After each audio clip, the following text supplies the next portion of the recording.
네. 윤석열 대통령 탄핵심판 6차 변론길 오전 재판이 종료가 됐고요. 오전 재판에서 있었던 김현태 특전사 707 특임단장의 증언 내용을 저희가 들려드렸습니다. 오늘 변론길의 핵심 쟁점들 두 분과 좀 짚어보도록 하죠. 손정혜 변호사 그리고 전학선 한국외대 법학전문대학원 교수 두 분 나오셨습니다. 어서 오세요. 안녕하세요. 안녕하십니까. 네. 오늘 김현태 특수임무단장 어떤 내용을 증언할 것인가 관심이 쏠렸었는데요. 일단 정치인 체포 관련해서의 그 증언 내용이 상당히 좀 주목됐는데 끌어내라 이 말을 들은 기억은 없다 이렇게 얘기를 했어요. 그렇습니다. 예. 예상되는 답변이었다라고 설명할 수 있습니다. 왜냐하면 국회에서의 현안 질의 과정에서도 애초에 국회 봉쇄 진입과 본관에 대한 진입 지시는 내가 한 바 있다. 하지만 국회의원에 대한 체포 지시는 없었다라고 밝혔기 때문에 이 부분과 관련해서는 유리한 증언이라고 판단한 피청구인 대통령 측에서 신청한 그 증인이라는 점에 예. 있어서는 일관된 주장을 하고 있다. 즉, 이 국회 봉쇄 지시 는 상부로부터 받아서 이행을 하거나 이행 과정에서 이제 불발되거나 제대로 이제 이행이 되지 않은 측면이 있지만 국회의원이라든가 주요 요인에 대한 체포 지시는 명확하게 받지 않았다는 점을 본인이 설명을 한 것이고요. 그렇기 때문에 체포와 관련된 구체적인 행위를 한 바가 없고 그 증거로 제시됐던 케이블 타이도 사람에 대한 체포 목적이 아니라 이 문을 잠그기 위한 수단이었다. 이렇게 진술한 부분에 있어서는 대통령 측에서 주장하는 국회의원들에 대해서 체포자도 꺼내지 않았다라는 주장과는 일견은 일치되는 부분도 있지만 또 이렇게 사람에 대한 체포만 위헌 위법적인 행위가 아니라 오늘 진술 내용 중엔 다수 위헌 위법에 대한 지시가 있었다는 점도 증언이 나왔거든요. 그런 만큼 딱히 대통령에 유리하지도 또 국회 측에도 유리하다라고 평가할 수 없을 것 같고 본인이 기억하는 사실을 진술하는 것으로 보입니다. 네. 김현태 단장의 진술을 들어보면 이게 중요한 게 사실 뭐 국회 무력화 시도를 했느냐 이 여부를 좀 알 수 있는 그런 진술들이 포함되어 있지 않습니까? 이제 명확히 들은 건 뭐 끌어내라 또는 국회의원 대상으로 이런 거는 명확히 못 들었고 명확히 들은 건 150명이 넘으면 뭐 안 된다는데 정도 취지의 말이었다 그래요. 그러면 이 말을 들었을 때 실제 뭐 국회의원이 아니라면 좀 누구라고 이걸 생각할 수 있었을까요? 보통 150명 하면은 150명 넘으면 안 된다 할 때는 계엄 선포를 하게 되면 계엄 해제 요구를 할 때 네. 그 제적 과반수이기 때문에 151명 이상이 계엄 해제 요구를 해야 됩니다. 그렇기 때문에 150명이 넘으면 안 된다는 거죠. 만약 그 국회 사무처 직원이라든가 아니면 뭐 국회의원 보좌관들이라든가 이런 사람들 같으면 150명이 어떤 의미가 있을까요? 그런 숫자가 의미가 없죠. 아예 그 소외를 한다든가, 완전 비운다든가, 아니면 그 안에 어떤 그 무력 충돌이 있는 걸 방지한다든가 이럴 수는 있지만 더 국회의원이 아닌 사람에 대해서 굳이 150명이라는 숫자를 언급하면서 그걸 넘으면 안 된다는 거는 어떤 의미로도 이해하기가 상당히 어렵습니다. 네. 그것을 뭐 인지하고 있었을 가능성이 높은 것이다. 이렇게 개인적으로는 보신다는 거군요. 그거를 만약에 인지하지 못했을 수도 있겠죠. 뭐 전문가는 아니기 때문에 예. 그렇긴 하지만 어느 정도 군에서 상급 지위에 있고 그다음에 계엄 상황이 발생을 했다고 그런다면은 예. 그 정도는 충분히 알고 있을 예. 것이라고 예측이 가능하다는 거죠. 조금 네. 전에 끌어내라 이 말은 기억은 못했어도 오늘 나온 증언 중에서 뭐 불법적인 요소들이 있었다라고 얘기하셨는데 어떤 부분이 그랬습니까? 일단 군 병력이 국회 본관에 들어갈 권리가 있나요? 어떠한 권한으로 침입을 했는지에 대한 근거가 부족한 점이 있습니다. 근거 없이 들어가는 걸 우리가 소위 말하는 침입이라고 이야기를 하는 것이고요. 근거 없이 창문을 깼습니다. 그러면 공공재산에 대한 파괴가 될 것이고 나아가서는 전기라도 끊을 수 없겠냐 이런 지시를 이야기했을 때 잘 찾아보겠다라고 이야기를 한다는 건 어떤 공공기관의 전기를 끊는다는 것은 업무를 방해한다는 거죠. 국회의 업무를 마비시키려고 했다라는 일련의 행동들에 대한 증언은 나왔다라고 봐야 될 것 같고요. 아울러서는 의원 끌어내라는 지시를 내가 직접적으로 들은 바는 없지만 부대원을 통해서 사후적으로 확인했다라는 측면에서는 곽종근 사령관이 의원들을 끌어내라는 지시에 대해서 간접적으로 들었다는 사실도 어느 정도 확인할 수 있다라는 점에 있어서는 일단은 김 특임 장관 같은 경우는 중요 내란 행위와 관련한 중요 임무 종사자에서 배제되어 있습니다. 그러니까 본인이 구체적으로 어떤 실행과 계획을 알지 못하는 상황에서 하명적으로 어떤 명령을 수행했던 지휘에서 일부 명령만 수행했기 때문에 현재 구속 기소가 되거나 피의자로 조사를 받지 않고 있는 상황이거든요. 그런 점을 감안했을 때는 일부 사실만을 확인할 수 있다. 이 사람 지휘에 있어서는. 다만 본인에게 내려온 지시, 본관 진입이 안 되겠느냐라는 부분에 있어서 지금 들어갈 수 없습니다. 이렇게 대답했다라고 명확하게 나오거든요. 들어갈 수 없다라고 대답하는 사람에게 각 전 사령관이 들어가서 의원들을 끄집어내라 이렇게 재차 명령하기도 어려웠던 사정이 보입니다. 즉 각 전 사령관은 대통령이든 누구로부터 본관에 들어가서 국회의원들을 끌어내라는 지시를 받았다라고 하더라도 그 밑에서 명령을 수행하는 자가 저희 본관으로 못 들어갑니다. 국회로 진입 더 이상 못합니다 하니 끌어내라는 지시를 받지 않았다라고 해석할 여지가 있는 증언도 오늘 나온 상황으로 보입니다. 네. 사실 군인의 입장에서는 그 명령이 내려오면 이것이 뭐 적법한지 미법한지를 따지기 전에 일단 실행을 좀 하지 않습니까? 그러면 실제로 뭐 사령관들 또는 그 아래에 있는 특임단장, 아래에 있는 대원들 그 명령을 따라서 움직였다고 했을 때 어떤 의도를 모르고 위법적인 걸 모르고 움직였다고 했을 때 법률적으로 처벌을 받을 수도 있나요? 일단 그 군인 같은 경우는 상명하복 관계가 제일 강한 조직이죠. 그렇기 때문에 명령 불복종 죄까지 있으니까요. 네. 때문에 그 상부에서 명령이 내려오면 그걸 이행하려고 한 속성이 굉장히 강할 수밖에 없고 또 그래야 된다고 봅니다. 다만 그 명령 자체가 위법한 명령인지 합법적인 명령인지가 판단하기가 상당히 어렵겠죠. 왜냐하면 명령 수행을 위해서는 즉각적으로 움직여야 되는 상황도 있고 또 경우에 따라서는 명령을 하달 받고 뭐 판단할 수 있는 하루 이틀 시간을 두고 그 명령을 이행해야 될 상황도 발생할 수 있으니까 그 명령에 따라 다르겠는데 그 위법적인 명령이라 하더라도 그걸 이행을 하게 되면은 그에 대해서 또 처벌받을 수도 있죠. 다만 그에 대해서 참작은 또 될 수도 있습니다. 예. 네. 그러니까 지금 뭐 계엄 상황 같은 경우에는 이제 오늘 이제 김현태 특임단장의 이제 증언만 보면 그것이 뭐 어떤 상황인지 명확한 이해를 할 수가 없는 그런 상황이었고 국회에 갈 때도 늦은 밤 시간이기 때문에 사람이 없을 거라고 생각하고 이제 출동을 했다는 거거든요. 그래서 그 위법인지 여부를 인지 여부를 이제 판단하는 게 참 법적으로 쉽지 않을 것 같은데 이런 경우에 어떤 부분을 따져보게 되는 거죠? 이런 경우 이제 과연 그 군인들이 왜 국회를 갔는가 그걸 우리가 한번 생각을 해봐야 됩니다. 네. 지금 계엄이 발동됐고 그 계엄으로 인해서 군인들이 동원이 된 겁니다. 계엄군이요. 그렇다면 계엄군은 그 국회를 보호해야 될 입장에 있는 겁니다. 예를 들면 국회 같은 경우는 어떠한 경우에도 군인이나 경찰이 들어가서 그를 방해할 수는 없도록 돼 있습니다. 특히 군인 같은 경우는 절대로 안 되거든요. 왜냐하면 대통령의 계엄 선포권을 견제할 수 있는 기관이 유일하게 이제 국회이기 때문에 네. 헌법에서도 국회에 대해서는 절대 건드릴 수 없도록 이제 규정을 두고 있지 않다는 거죠. 그럼에도 불구하고 이제 과연 국회에 접근을 해가지고 국회의원들이 국회에 들어가는 걸 막았는지 여부.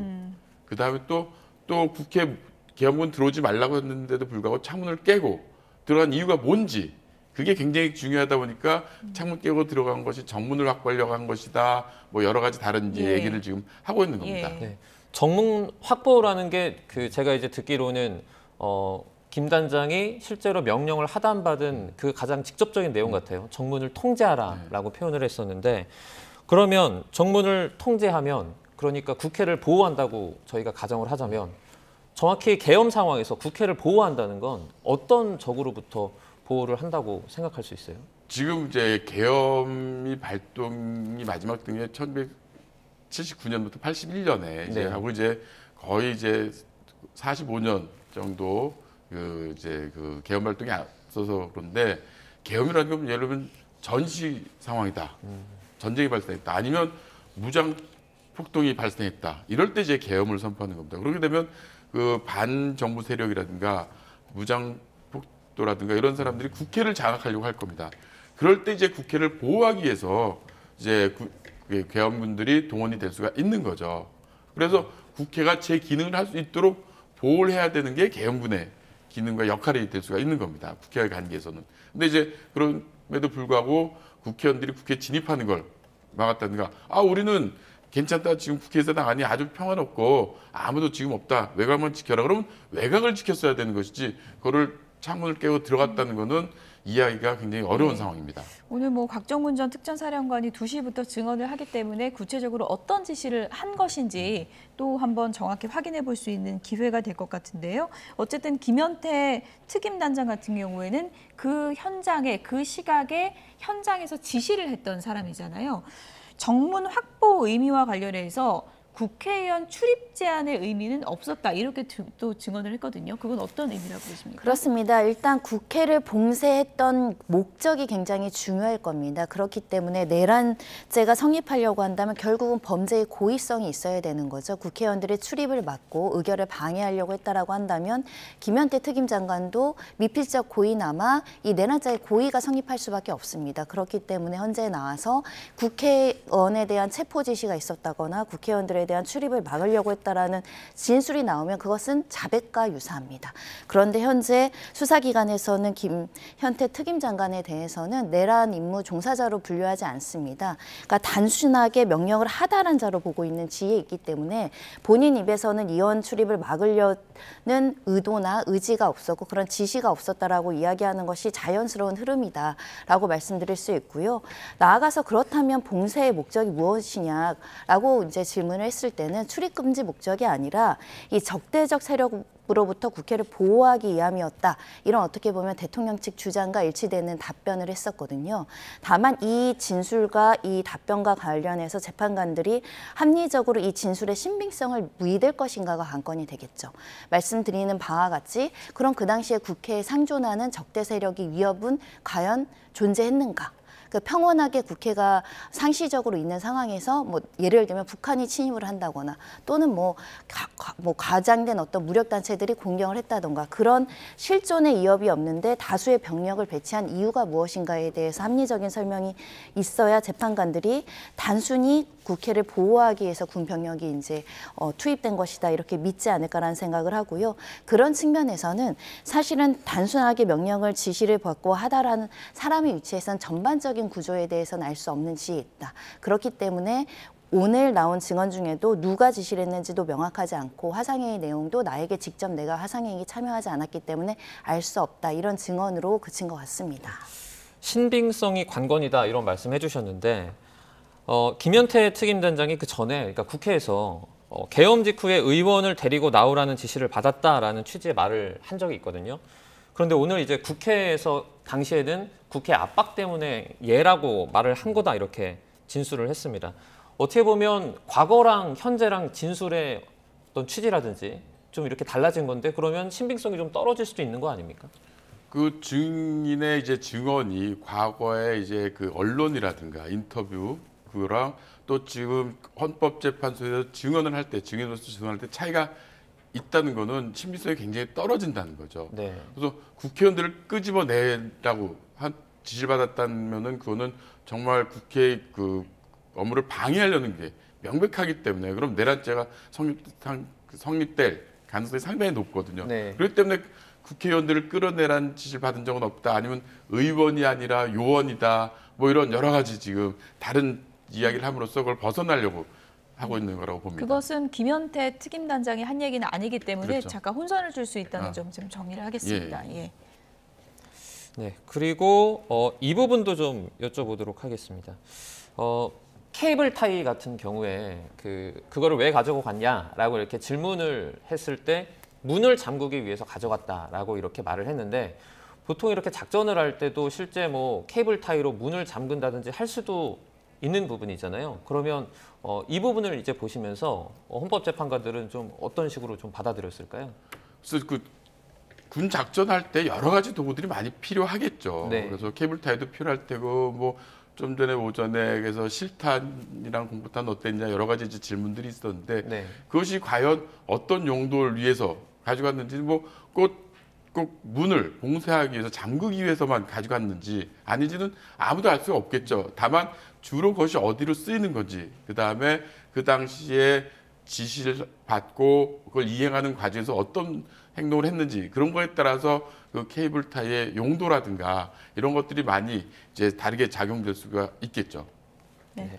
일단 뭐 변론기일에서 나오는 이제 증언들, 예를 들어 이진우 전 사령관 같은 경우에도 이제 과거 무슨 검찰 조사에서 나왔다는 그런 진술하고는 또 배치되는 측면도 있고 한데, 헌법 재판관들의 입장에서는 예를 들어 뭐 형사 재판이나 검찰의 공소장에 담긴 내용도 함께 참고를 하나요? 아니면 헌재 재판 그 심판정에서 나온 증언만을 참고로 하게 됩니까? 증언만을 참고로 하진 않습니다. 예. 왜냐하면 헌법재판관이 종전에 진술조서를 증거로 채택하겠습니다라고 이야기를 했던 것은 검찰 진술조사와 관련한 구체적인 진술에 대해서는 증거 능력을 부여하고 그 신빙성 여하를 종합적으로 검토한다라는 표현이거든요. 예. 증인의 증언은 번복되기도 하고 본인에게 불리하다고 한다면 축소시키기도 하고 시간이 지남으로 인해서 기억의 오류로 조금 일부 불일치하는 진술이 나오기도 합니다. 그래서 보통의 기본적인 원칙은 최초의 진술이 신빙성이 굉장히 높다. 왜냐하면 그 이후로 갈수록 변호사의 조언을 받거나 주변 사람들의 어떤 여러 가지 권고나 조언, 부탁, 압박으로 이제 오염될 여지가 있기 때문에 결국은 이 사람에 대한 여러 가지 진술 중에 무엇이 객관적 사실과 가장 부합하느냐, 그리고 불리한 진술이기 때문에 허위 진술할 동기가 있느냐, 그리고 다른 공범들과의 진술과 맞춰봤을 때 어느 게 진실인가, 이것을 종합적으로 판단하기 위해서는 법정에서의 증언 이외에도 다른 증언과 다른 사람들의 진술 조사가 참고될 수밖에 없는 상황이고요. 그런 만큼 오늘 나와서 진술 조서에 대해서 증거 채택한 게 굉장히 유의미하다라고 말씀드릴 수 있고, 오늘 이야기한 것, 증인이 선서하고 증인을 했기 때문에 그 증언의 어떤 효력은 굉장히 높지만 혹시라도 이것이 기억의 오류라든가 또는 개인의 어떤 이해관계 때문에 왜곡돼서 전달될 여지도 항상 재판부는 열어놓고 판단을 하게 됩니다. 그러면 그 만약에 처음 진술을 A라고 했다고 가정을 했을 때요, 두 번째 진술에서 뭐 B라고 다르게 진술하는 게 아니라 뭐 형사 재판이 걸려 있어서 이 부분은 대답하기 곤란하다라는 식으로 거부를 했을 때는 그 일단 처음에 진술한 거랑 좀 다른 식으로 대답을 했잖아요. 그럼 요거는 법률적으로는 뭐 처벌을 받지 않습니까? 진술 거부권은 헌법에서 보장된 권리이기 때문에 네. 처벌받지 않습니다. 네. 본인이 오히려 이제 적극적으로 내 죄를 이제 회피하거나 책임을 모면하기 위해서 적극적으로 허위 진술했다고 한다면 그것은 이제 증인이 허위로 이제 증언한 것이니까 위증의 처벌을 받을 수밖에 없는 상황이기 때문에 그런 상황에선 최초의 진술에 불리한 진술이 있는데 법정에 나와서 진술을 회피하거나 거부한다라고 한다면 최초의 진술에 대한 신빙성이 또 높아지는 효과는 있을 수 있겠죠. 왜냐하면 사람들은 누구나 내가 형사처벌 받는 것을 방어적으로 회피하기 때문에 처음에 이 진술이 가지는 법률적인 의미를 모르고 진실되게 이야기를 했다가 이 진술 때문에 처벌되게 되거나 기소가 될 수 있다, 수사를 받을 수 있다라고 한다면 진술을 바꿔서 잘 모르겠습니다, 기억이 나지 않습니다, 진술하지 않겠습니다라고 이야기하는 경우 굉장히 많거든요. 네. 그런 측면에서 재판관들도 바라볼 가능성이 있습니다. 네. 이런 말도 있었습니다. 그 곽종근 사령관으로부터 전기 끊으라는 지시를 받았다. 그러니까 전기 끊으라고 정확히 이렇게 할 수 있는 방법이 없겠느냐라는 통화를 받았는데 이게 이제 밤 한 12시 50분쯤 이런 전화를 받았다고 합니다. 그러면 이런 어떤 전화 통화로 명령을 받은 것과 실제로 전화 그 단전을 하기 위해서 지하로 엘리베이터를 타고 내려갔던 이런 행위들을 봤을 때 국회를 좀 무산시키려 했다라고 판단을 할 수도 있는 부분일까요? 그렇죠.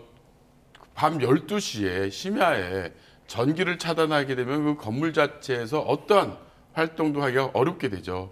그럼 그거는 결국은 국회의 기능을 방해하는 그런 활동이 되기 때문에 굉장히 중요한 조사가 될 수가 있습니다. 네. 전기를 차단하게 되면 뭐 어둡기 때문에 뭐 국회의원들이 모여서 의결을 한다든가 논의한다든가 이거 자체가 불가능하게 되죠. 그러니까 굉장히 이것도 중요한 요소로 작용되지 않을까 생각이 됩니다. 네.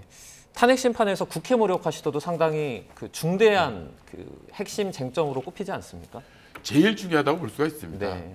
우리 그 헌법에는 그 계엄 선포되더라도 그 정부나 법원에 대해 권한에 대해서는 특별한 조치를 취할 수 있다고 되어 있지만 네. 국회에 대해서는 없습니다. 그 이유가 대통령의 비상대권, 계엄 선포권을 견제할 수 있는 기구로서 국회는 그런 기능을 정확히 행사하라는 의미로서 절대 그 국회의 기능에 대해서는 방해할 수 없도록 되는데 네. 계엄포고령에서부터 이제 첫 그 언급된 단어가 국회이기 때문에 이런 것들이 이제 굉장히 헌법에 위반되는 사항이 되는 것이고 또 실질적으로 국회에 침입하고 그다음에 국회의 어떤 단전한다든가 이런 것들은 국회의 기능을 방해하는 아주 결정적인 요소가 될 수 있기 때문에 굉장히 중요한 사항이라고 볼 수가 있습니다. 네. 그 실탄 6,000발 얘기도 계속해서 나오고 있는데 그러니까 제가 이해하기로는 그 국회까지 실탄을 가져가기는 했는데 그 탄통에 넣어서 가져가기는 했었는데 이것을 실제 뭐 총이라든지 장착을 하지는 않았다라고 지금 전해지는 것 같습니다. 그러면 이것을 보고서 실탄이 반출됐다라고 볼 수 있습니까? 아니면 없습니까? 실탄은 반출됐다라고 봐야 되고 국회에 네. 출동하면서 실탄, 공포탄, 테이저건 그리고 이런 케이블 타이 모두 다 이제 가지고 왔다 이런 사실은 명확한 것 같습니다. 네. 다만 이것을 실전으로 투입해서 사용할 의사와 지시가 있었느냐가 이제 관건인데 김현태 특임 장관은 이와 관련해서 경우에 따라서 사용 가능성은 뭐 열려 있지만 네. 이 당시에 이것을 사용할 생각이 없었고 특히 민간인이나 뭐 의원들에게 이거 직접적으로 사용할 의사가 전혀 없었다라고 주장을 하고 있고 네. 실제 사용하기 위한 기초 준비 행위도 없었던 것으로 보입니다. 그런 네. 만큼 이런 무력을 사용할 수 있는 무기는 평상시에 군인들 신분에 비추어 봐서 보유하고는 있었지만 현재 이것을 실질적으로 사용할 계획까지는 지시받지 않은 걸로 확인할 수 있을 것 같습니다. 그런데 김현태 특임단장은 실제로 뭐 그 실탄은 가져가지 않고 공포탄만 가져갔다 계속 이렇게 주장을 하고 있거든요. 그럼 이건 진술적으로 조금 맞지 않는 거 아닙니까? 그렇죠. 진술이 지금 일관성이 없기 때문에 이렇다면은 이 재판을 담당하는 헌법재판소 재판관들 입장에서는 증인의 증언이 일관성이 없기 때문에 네. 굉장히 의심스러울 수밖에 없죠. 그렇다면 이거는 굉장히 그 피청구인 측에 불리한 그런 진술로 작용될 가능성이 굉장히 높습니다. 네. 계속해서 윤 대통령 측은 봉쇄 자체가 국회의원의 출입을 막으려는 것은 아니다라고 주장을 하고 있는데요. 지금까지 상황을 좀 봤을 때 재판부는 어떻게 생각을 하고 있을까요? 그러니까 다수의 그 참고인들, 증인들이 의원을 끌어내라는 지시가 있었다고 한다면 네. 이 주장은 받아들여지기 어려운 일방적 주장에 그칠 것이다라고 이야기를 할 수 있을 것 같고, 그래서 네. 오후에 나오는 곽 사령관의 그 증언이 굉장히 중요해질 것으로 보입니다. 서로 곽 전 사령관도 우리가 의원에 대해서 체포하라는 지시는 들은 바 없다, 그런 지시가 없다라고 이야기한다라고 하면 그 봉쇄의 목적을 좀 합리적으로 설득을 해야 되겠죠. 아까 말씀드린 바와 같습니다. 국회에 대한 활동은 제약할 수 없고 국회의원들에 대한 자율적인 의정활동은 보장이 돼야 되는데 네. 그 당시에 국회의 정기를 끊고 국회에 출입을 못하도록 케이블 타이로 문을 닫을 만큼의 외부의 세력에 대한 어떻게 보면 적의 세력에 대한 침입 행위가 있었느냐. 그러니까 필요성이 있느냐는 겁니다. 네. 국회에 군병력을 투입할 필요성. 그리고 이런 필요가 있다고 하더라도 필요 최소한도로 이제 비례의 원칙이 적용이 돼야 되는데 그 당시 비례의 원칙이 적용되지 않았기 때문에 보좌관들과 몸싸움까지 있고 특히 이제 뭐 유리창이 깨진다던가 상당 부분 난동행위와 혼선이 있었거든요. 그렇다고 한다면 국회를 보호하기 위한 목적에 대한 설득이 가능할 것이냐. 그런 측면에서는 말씀하신 것처럼 본관 안까지 진입한 이유. 그러니까 적이 지금 침입하는 상황이라면 본관에 들어가서 본관 문을 잠고 그 안에 있는 사람들을 보호해야겠죠. 네. 그런 사정이 없었다는 점에 있어서는 합리적인 주장으로는 해석되기 어려운 점도 있습니다. 네. 네, 오늘 탄핵심판 6차 변론 진행이 되고 있는 가운데 이제 그 오후 2시입니다. 곽종근 전 특전사령관도 국회 측 증인으로 출석을 해서 이제 증언을 할 것으로 보이는데 이 부분 하나 짚어보겠습니다. 요원이냐 의원이냐 이게 아직도 조금 부딪히고 있는 것 같은데 일단은 그저께입니다. 국회 국조특위 2차 청문회에서 곽종근 전 사령관이 직접 출석해서 이런 해명을 했습니다. 한마디로 의원을 빼라는 말도 맞고 요원을 빼라는 말도 맞다. 그런데 좀 새로운 어떤 증언이 좀 나왔는데, 그러니까 시간적으로 앞서서 빼라고 했던 것은 요원을 빼라는 건 말이 안 된다. 왜냐하면 그 당시에 국회로 요원들이 들어가 있지 않았기 때문이다라고 말을 했거든요. 이 부분은 좀 어떻게 보셨어요?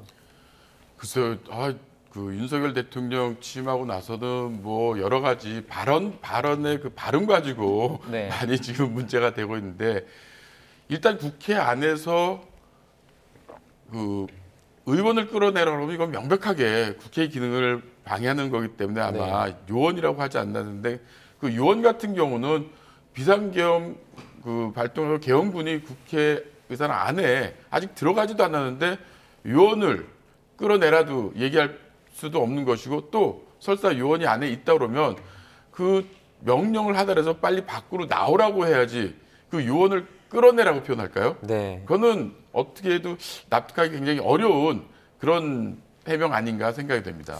이게 제가 이걸 계속 여쭤보는 게 구체적인 내용은 확인하기 어려울 수도 있는데 그러니까 전화를 연결했던 시간은 그 양측의 진술을 통해서 좀 찾을 수 있지 않습니까? 그러면 이 시간대만 언제 전화했다 이게 좀 합의돼서 정확하게 알게 되면 이것이 국회의원을 의미하는지 그리고 투입한 요원을 의미하는지 좀 알 수 있을 것 같거든요.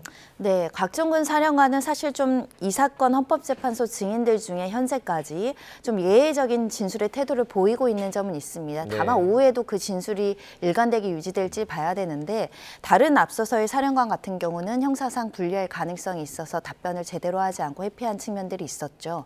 근데 곽종근 전 사령관은 여러 차례 반복적으로 이야기를 하면서 윤 대통령으로부터 직접적으로 의원을 끌어내라는 지시를 받았다라고 이야기하고 있습니다. 네. 정확하게 요원이 아니라 의원들을 대통령이 끌어내라는 지시를 문을 부수라거나 이런 행위로 이야기를 하고 있기 때문에 이런 일관된 진술이 오늘 유지가 된다라고 한다면 요원과 의원의 문제는 사실 하나의 해프닝일 뿐 사실 굉장히 중요한 쟁점이 되진 않는다 이런 말씀을 드릴 수 있을 것 같고요. 네. 그 당시 또 이 곽정근 사령관이 이런 지시를 하고 그 산하 부하들에게 이런 지시를 내려서 특전사 간부가 그 당시 작성한 메모, 휴대전화 메모도 사실은 네, 잠시만요. 지금 말씀드리고 있는 이제 오후 2시에 저희가 증언을 하게 될 박종근 전 사령관이 탄 것으로 보이는 차량이 지나가는 모습을 저희가 지금 보여드리고 있습니다. 아마도 이제 곽 전 사령관이 증인 출석을 해서 과연 뭐 요인이었든지 요원이었든지 또는 이분 인원이었든지 이 부분을 좀 명확하게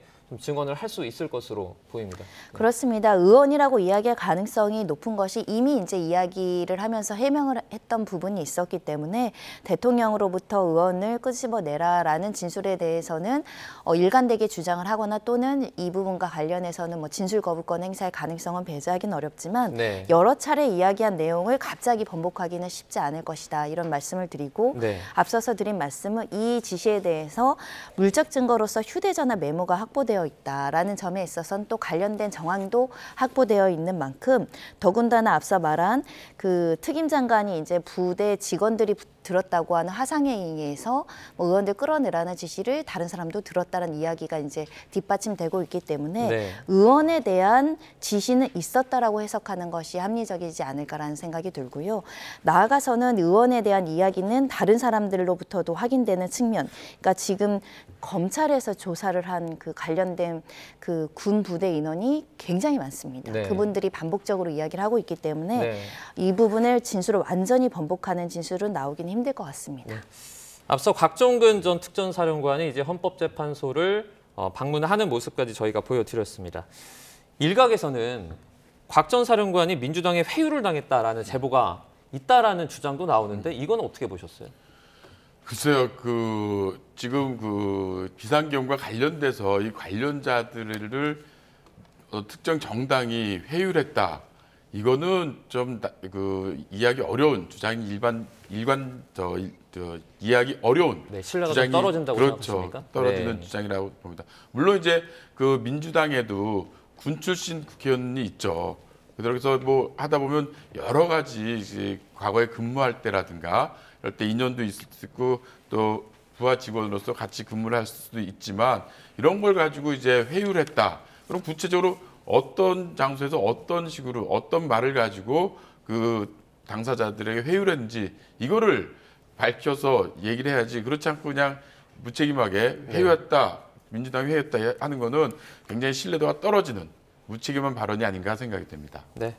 윤 대통령 6차 탄핵 심판 오전 10시부터 진행이 되고 있습니다. 아마도 30분 정도 뒤에 이제 오후 신문이 시작이 될 것 같은데요.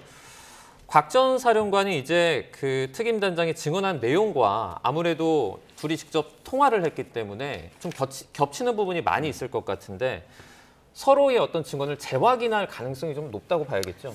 일단은 주요 요지들은 대부분 일치되게 나온 상황입니다. 네. 그러니까 각종원 사령관이 주되게 주장했던 것은 두 명에게 전화를 받았다. 윤 대통령과 김용현 전 장관으로부터. 김용현 전 장관이 국회의원에 대한 지시 150명 넘으면 안 된다라는 이야기를 했다라는 거고 네네. 윤 대통령은 지금 의결정족서 안 찬 것 같으니까 문보 쓰고 들어가서 끄집어내라. 이 두 가지지 않습니까? 네. 그 이 두 가지랑 사실은 오늘 나온 김현태 특임 장관 진술과 그렇게 배치되는 건 아닙니다. 네.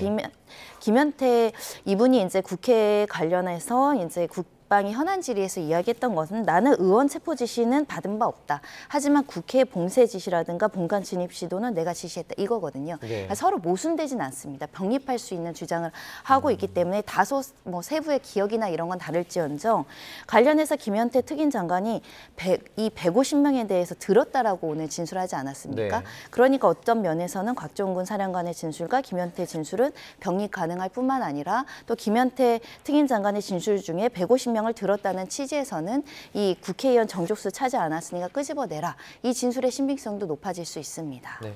만약에 증인끼리 아주 첨예하게 주장이 다르다면 그런 상황에서는 재판부가 어떤 것을 근거로 좀 신빙성을 판단할 수 있을까요?